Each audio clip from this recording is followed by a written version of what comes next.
Hi, ಎಲ್ಲರಿಗೂ ನಮಸ್ಕಾರ. ನಳಿನ hub ಚಾನಲ್ಗೆ ಸ್ವಾಗತ. ಇವತ್ತು ನಾನು ಒಂದು ರೆಸಿಪಿ ಮತ್ತು ಒಂದು ಟಾಪಿಕ್ ಒಂದಿಗೆ ಬಂದಿದ್ದೀನಿ ಫ್ರೆಂಡ್ಸ್. ರೆಸಿಪಿ ಏನಂದರೆ ಒಬ್ಬಟ್ಟು ಹೋಳಿಗೆ ಮಾಡೋದು ಹೇಗೆ ಅಂತ ತಿಳ್ಕೊಳ್ಳಿ. ಈ ವಿಡಿಯೋ ತುಂಬ ಲೆಂದಿ ಇದೆ, ಅದಕ್ಕೋಸ್ಕರ ಅರ್ಧ ಮಾಡಿಬಿಟ್ಟು ಮತ್ತೆ ಮುಂದಿನ ಭಾಗವನ್ನು ನಾನು ಮುಂದಿನ ವಿಡಿಯೋದಲ್ಲಿ ಹಾಕ್ತೀನಿ. ಹೋಳಿಗೆನ ಹೇಗೆ ಮಾಡೋದು ಅಂತ ಫುಲ್ ಈ ವಿಡಿಯೋನ ಎಂಡ್ವರೆಗೆ ನೋಡ್ರಿ, ನಿಮಗೆ ಗೊತ್ತಾಗುತ್ತೆ. ಬನ್ನಿ ಈಗ ಟಾಪಿಕ್ಕಿಗೆ ಬರೋಣ ಅಲ್ವಾ. ರೈಟ್ ಪೀಪಲ್ ಜೊತೆ ಹೇಗೆ ಕನೆಕ್ಟ್ ಆಗೋದು ಅಂತ ಇವತ್ತಿನ ಟಾಪಿಕ್ಕು. ಬನ್ನಿ ನೋಡೋಣ. ನಮ್ಮ ಜೀವನ ಚೇಂಜ್ ಆಗೋದು ಕೆಲವೊಮ್ಮೆ ಹಾರ್ಡ್ ವರ್ಕ್ ಇಂದ ಅಲ್ಲ. ಕೆಲವರು ಹಾರ್ಡ್ ವರ್ಕಿಂದ ನಮ್ಮ ಲೈಫೇ ಚೇಂಜ್ ಆಯಿತು ಅಂತ ತಿಳ್ಕೊಳ್ತಾರೆ. ಬಟ್ ಅದರಿಂದನೂ ಹಾಗೇನು ತಿಳ್ಕೊಳಂಗಿಲ್ಲ. ಸ್ವಲ್ಪ ಸರಿಯಾದ ಪೀಪಲ್ ನಮ್ಮ ಲೈಫಿಗೆ ಬಂದಾಗ ಚೇಂಜ್ ಆಗುತ್ತೆ. ಹೌದು, ನಾವೆಷ್ಟೇ ಹಾರ್ಡ್ ವರ್ಕ್ ಮಾಡಿದ್ರು ನಮ್ಮ ಲೈಫಿಗೆ, ನಮ್ಮ ಫ್ಯಾಮಿಲಿಗೆ ಒಳ್ಳೆಯರಿಲ್ಲ ಅಂದಾಗ ನಾವು ಎಷ್ಟು ಹಾರ್ಡ್ ವರ್ಕ್ ಮಾಡೋದು ಅದು ವೇಸ್ಟ್ ಆಗುತ್ತೆ. ಅದಕ್ಕೆ ಸರಿಯಾದ ವ್ಯಕ್ತಿಗಳು, ಸರಿಯಾದ ಫ್ಯಾಮಿಲಿ ಸಿಗಬೇಕನ್ನೋದು ತುಂಬಾ ಇಂಪಾರ್ಟೆಂಟು ಅಲ್ವಾ ಫ್ರೆಂಡ್ಸ್. ಇಂದು ನಾವು ಮಾತಾಡೋದು ತುಂಬ ಇಂಪಾರ್ಟೆಂಟ್ ಟಾಪಿಕ್ಕು, ರೈಟ್ ಪೀಪಲ್ ಜೊತೆ ಹೇಗೆ ಕನೆಕ್ಟ್ ಆಗೋದು ಅಂತ. ಕೆಲವರು ನಮ್ಮ ಲೈಫಿಗೆ ಬರ್ತಾರೆ, ಫೀಸ್ ತರ್ತಾರೆ, ಕೆಲವರು ನೆಮ್ಮದಿ ತರ್ತಾರೆ, ಇನ್ನು ಕೆಲವರು ಮೋಟಿವೇಶನ್ ಕೊಡ್ತಾರೆ, ಇನ್ನು ಕೆಲವರು ನಮ್ಮ ಕಾನ್ಫಿಡೆಂಟ್ ಇನ್ಕ್ರೀಸ್ ಮಾಡ್ತಾರೆ, ಕೆಲವರು ನಮಗೆ ಏನೇ ಕೆಲಸ ಮಾಡಲಿ ನಮಗೆ ತುಂಬಾ ಸಪೋರ್ಟ್ ಮಾಡ್ತಾರೆ. ಅವರೆಲ್ಲ ರೈಟ್ ಪೀಪಲ್ ಅಂತ ಕೂಡ ಹೇಳ್ಬೋದು. ಆದರೆ ಕೆಲವೊಮ್ಮೆ ರಾಂಗ್ ಪೀಪಲ್ ನಮ್ಮ ಜೀವನಕ್ಕೆ ಬಂದುಬಿಡ್ತಾರೆ. ಸ್ಲೋಲಿ ಆಗಿ ಬರ್ತಾರೆ, ನಮ್ಮ ಎನರ್ಜಿಯನ್ನೆಲ್ಲ ಹಾಳು ಮಾಡ್ತಾರೆ. ಹ್ಯಾಪಿನೆಸ್ಸು, ಸೆಲ್ಫ್ ರೆಸ್ಪೆಕ್ಟು ಎಲ್ಲವನ್ನು ಡ್ರೈನ್ ಮಾಡ್ತಾ ಹೋಗ್ತಾರೆ. ಸೊ ಟುಡೇ ಹೇಗೆ ಒಳ್ಳೆಯ ಜನರನ್ನು ಐಡೆಂಟಿಫೈ ಮಾಡೋದು. ನಾವೀಗ ಯಾರಾದರೂ ಫ್ರೆಂಡ್ಶಿಪ್ ಮಾಡ್ಕೋಬೇಕು, ಯಾರಾದರೂ ಅವ್ರನ್ನ ತಿಳ್ಕೊಬೇಕಂದ್ರೆ ನಾವು ಅವ್ರನ್ನ ಹೇಗೆ ಫೈಂಡ್ ಔಟ್ ಮಾಡೋದು ಅನ್ನೋದನ್ನು ತಿಳ್ಕೊಳ್ಳೋಣ ಬನ್ನಿ.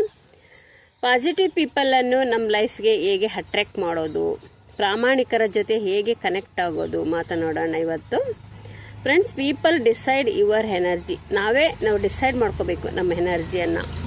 ಒಂದು ಗಾದೆ ಇದೆ, ಏನು ಗೊತ್ತಾ? ಹೂವಿನ ಜೊತೆ ಸುಗಂಧ ಬರುತ್ತದೆ, ಹೂವಿನ ಜೊತೆ ಇದ್ರೆ ಸುಗಂಧ ಬರ್ತದೆ, ಹೊಗೆಯ ಜೊತೆ ಇದ್ರೆ ಕಣ್ಣೀರು ಬರುತ್ತದೆ. ಇದರ ಅರ್ಥ ಗೊತ್ತಾ? ನಿಮಗೆಲ್ಲ ಗೊತ್ತು, ನಾನೇನು ಹೆಚ್ಚಿಗೆ ಹೇಳಬೇಕಾಗಿಲ್ಲ ಅಲ್ವಾ.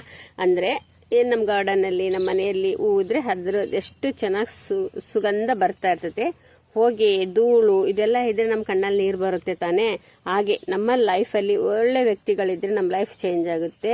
ಅದೇ ರೀತಿಯಾಗಿ ಏನಾದರೂ ರಾಂಗ್ ಪೀಪಲ್ ಇದ್ದರೆ ನಮಗೆ ಕಣ್ಣೀರು ಅಥವಾ ಅಂದರೆ ನಮಗೆ ಶಾಂತಿ ಇರುವುದಿಲ್ಲ, ಮತ್ತು ನಮಗೆ ನೋವು ಅನ್ನೋದು ಅವ್ರು ಉಂಟು ಮಾಡ್ತಾರೆ. ಅವರಿಂದ ನಮಗೆ ತುಂಬಾ ತೊಂದರೆ ಆಗುತ್ತೆ ಅಂತ ಇದ್ರ ಅರ್ಥ. ಆ್ಯಕ್ಚುಲಿ ಸೇಮ್ ಇವೆ. ಇದು ಯಾರ ಜೊತೆ ಟೈಮ್ ಸ್ಪೆಂಡ್ ಮಾಡ್ತೀವೋ ನಿಧಾನವಾಗಿ ಅವರಂತೆ ಹಾಕ್ತೀವಿ. ಇವರ ಜೊತೆ ನೀವೇನಾದರೂ ಇದ್ದರೆ, ಕನೆಕ್ಟಿವಿಟಿ ಇದ್ದರೆ ಖಂಡಿತವಾಗಿ ಇವರಂತೆ ಹಾಕ್ತೀವಿ ನಾವು. ನೆಗೆಟಿವಿಟಿ ಪೀಪಲ್ ಜೊತೆ ಇದ್ದರೆ ಯು ಫೀಲ್ ಟಯರ್ಡ್ ಆಗ್ತೀವಿ. ಗಾಸಿಪ್ ಮಾಡ್ತಾ ಇರ್ತಾರಲ್ಲ ಅವ್ರ ಜೊತೆ ನಾವೇನಾದರೂ ಇದ್ದರೆ ಮೈಂಡ್ ಡಿಸ್ಟರ್ಬ್ ಆಗುತ್ತೆ. ಪಾಸಿಟಿವ್ ಪೀಪಲ್ ಜೊತೆ ಇದ್ದರೆ ಕಾನ್ಫಿಡೆನ್ಸ್ ಗ್ರೋ ಆಗುತ್ತೆ. ಡಿಸಿಪ್ಲಿನ್ ವ್ಯಕ್ತಿಗಳ ಜೊತೆ ನಾವೇನಾದರೂ ಇದ್ದರೆ ಹ್ಯಾಬಿಟ್ಸ್ ಇಂಪ್ರೂವ್ ಆಗ್ತಾ ಹೋಗ್ತದೆ. ಇದಕ್ಕೆ ನಾವು ರೈಟ್ ಪೀಪಲನ್ನು ಆಯ್ಕೆ ಮಾಡಿಕೊಳ್ಳೋದು ನಮ್ಮ ಲೈಫ್ನಲ್ಲಿ ತುಂಬಾ ಇಂಪಾರ್ಟೆಂಟ್ ಅಂತ ಹೇಳ್ಬೋದು. ಕೆಲವರು ಒಬ್ಬರ ಸಕ್ಸಸ್ ನೋಡಿಬಿಟ್ಟು ತುಂಬ ಇನ್ಸ್ಪೈರ್ ಆಗ್ತಾರೆ, ತುಂಬ ಖುಷಿ ಪಡ್ತಾರೆ. ಇನ್ನು ಕೆಲವರು ಜಲಸಿ ಆಗ್ತಾರೆ, ಅಯ್ಯೋ ಈಗ ಆಗ್ಬಿಟ್ರು, ಅವ್ರು ತುಂಬಾ ಫೈನಾನ್ಸಲ್ಲಿ ಫಿಟ್ ಆದರು, ಅವ್ರು ತುಂಬ ಮುಂದುವರೆದ್ಬಿಟ್ರು ಅಂತ ಏನೋ ಒಳಗೊಳಗೆ ಜಲಸಿ ಅವರ ತೋರಿಸ್ಕೊಳ್ತಾರೆ. ಫಸ್ಟ್ ನಾವು ರೈಟ್ ಪರ್ಸನ್ ಆಗಿರಬೇಕು. ನಾವು ಜನ ಕೇಳೋದು ಒಂದು ಕ್ವಶನ್ ಏನು ಗೊತ್ತಾ? ಏನೋ ನನಗೆ ಗುಡ್ ಫ್ರೆಂಡ್ ಸಿಗ್ತಿಲ್ಲ, ಯಾರೂ ಜೆನ್ಯೂನ್ ಆಗಿ ನನಗೆ ಸಿಗ್ತಾ ಇಲ್ಲ ಅಂತಾನೆ ಇರ್ತಾರೆ. ಬಟ್ ನಾವು ಫಸ್ಟ್ ನಮ್ಮನ್ನು ನಾವು ಒಂದು ಕ್ವಶನ್ ಕೇಳಬೇಕು, ನಾನು ಜೆನ್ಯೂನ್ ಆಗಿದ್ದೇನಾ, ನಾನು ರೈಟ್ ಪೀಪಲ್ ಆಗಿದ್ದೇನಾ? ಆವಾಗ ಕೇಳ್ಕೊಂಡು ನಾವು ರೈಟ್ ಪೀಪಲ್ ಆಗೋಕ್ಕೆ ಟ್ರೈ ಮಾಡಬೇಕು. ಆಗ ನಾವು ರೈಟ್ ಪೀಪಲ್ ಆದರೆ ರೈಟ್ ಪೀಪಲರನ್ನೇ ಅಟ್ರ್ಯಾಕ್ಟ್ ಮಾಡ್ಕೊಳ್ತಾ ಹೋಗ್ತೀವಿ. ಫಸ್ಟ್ ನಾವು ಕೂಡ ರೈಟ್ ಪರ್ಸನ್ ಆಗಿರಬೇಕು. ಯಾವ ರೀತಿಯಾಗಿರಬೇಕು? ಆನೆಸ್ಟ್ ಪೀಪಲ್ ಜೊತೆ ಇದ್ದರೆ ಬಿ ಹಾನೆಸ್ಟ್ ಆಗಿ ನಾವು ಇರ್ತೀವಿ ಅಲ್ವಾ. ರೆಸ್ಪೆಕ್ಟ್ಫುಲ್ ಪೀಪಲ್ ಜೊತೆ ರೆಸ್ಪೆಕ್ಟ್ಫುಲ್ ಇರ್ತೀವಿ. ಬೇರೆಯವ್ರಿಗೆಲ್ಲ ರೆಸ್ಪೆಕ್ಟ್ ಕೊಡ್ತಾ ಇರ್ತೀವಿ. ಕಾಮ್ ಆಗಿರೋರ ಜೊತೆ ಇದ್ದರೆ ಅವರು ಕೂಡ ರೆಡ್ಯೂಸ್ ಎಂಗರ್, ಅಂದರೆ ಅವ್ರ ಕೋಪವೆಲ್ಲ ರೆಡ್ಯೂಸ್ ಮಾಡ್ತಾ ಇರ್ತಾರೆ. ನಾವು ಕೂಡ ಶಾಂತಿಯಿಂದ ಇರ್ತೀವಿ. ಪಾಸಿಟಿವ್ ಪೀಪಲ್ ಹೇಗೆ ಸ್ಟಾಪ್ ನೆಗೆಟಿವ್ ಮಾಡ್ತಾರೋ ನಾವು ಕೂಡ ಅವ್ರ ಪಾಸಿಟಿವ್ ಜೊತೆ ಇದ್ದರೆ ನಾವು ಕೂಡ ನೆಗೆಟಿವ್ ಆಗಿ ಮಾತಾಡೋಲ್ಲ. ಏಕೆಂದರೆ ಎನರ್ಜಿ ಅಟ್ರ್ಯಾಕ್ಟ್ ಆಗೋದು ಸೇಮ್ ಎನರ್ಜಿಯಿಂದನೇ ಅಲ್ವಾ. ನೀವು ಸದಾ ಕಂಪ್ಲೇಂಟ್ ಮಾಡ್ತಾ ಇದ್ರೆ ಯಾರನ್ನಾದ್ರೂ ಅವರಿಗೆ ಇವರಿಗೆ ಅಂತ ನೆಗೆಟಿವ್ ಪೀಪಲ್ ಜೊತೆ ಆ ಥರ ಮಾತಾಡ್ತಿದ್ರೆ ನಮಗೆ ನೆಗೆಟಿವ್ ಪೀಪಲ್ ಜನನೇ ಅಟ್ರಾಕ್ಟ್ ಆಗ್ತಾರೆ. ಆದರೆ ನೀವು ಒಳ್ಳೆ ವ್ಯಕ್ತಿ, ಕೈಂಡ್ ಇರೋರು, ಕಾನ್ಫಿಡೆಂಟ್ ಇರೋರು, ಪೀಸ್ಫುಲ್ ಆಗಿರೋರು, ಆಮೇಲೆ ತುಂಬಾ ಜೆನ್ಯೂನ್ ಆಗಿರೋರು ಅಂಥವ್ರ ಜೊತೆ ಎಲ್ಲ ನಾವು ಅವ್ರ ಜೊತೆ ಇದ್ದರೆ ನ್ಯಾಚುರಲಿ ಗುಡ್ ಪೀಪಲ್ ನಮ್ಮ ಕಡೆ ಬರ್ತಾರೆ ಅಂತ ಹೇಳ್ಬೋದು.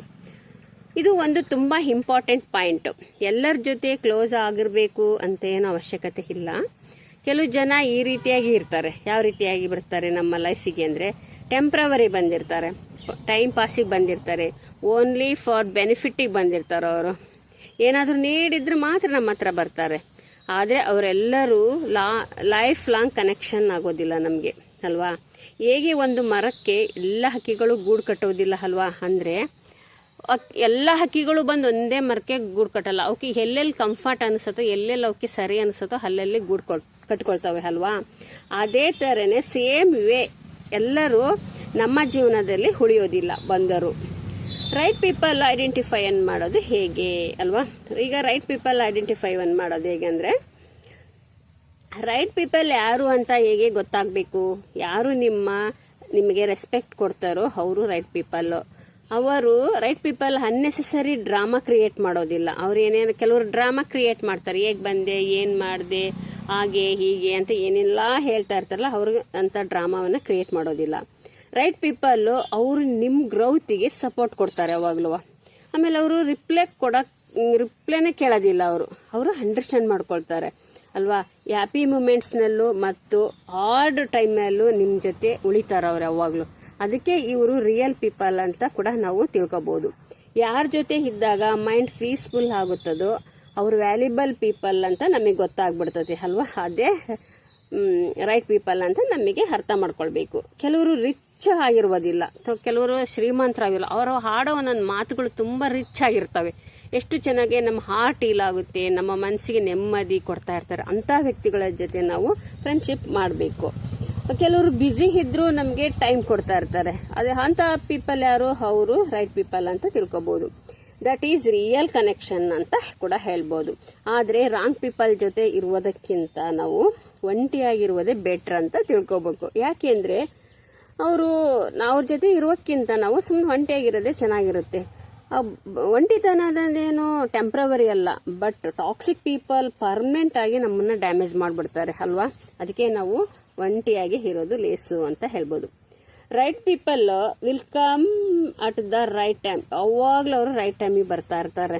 ಹೇಗೆ ಬಟರ್ಫ್ಲೈಯನ್ನು ನಾವು ಫೋರ್ಸಲಿ ಹಿಡಿಯೋಕ್ಕಾಗಲ್ಲ ಅಲ್ವಾ. ಅವುಗಳು ಹಿಡಿಯೋಕೆ ಹೋದ್ರೂ ನಮಗೆ ಸಿಗೋದಿಲ್ಲ.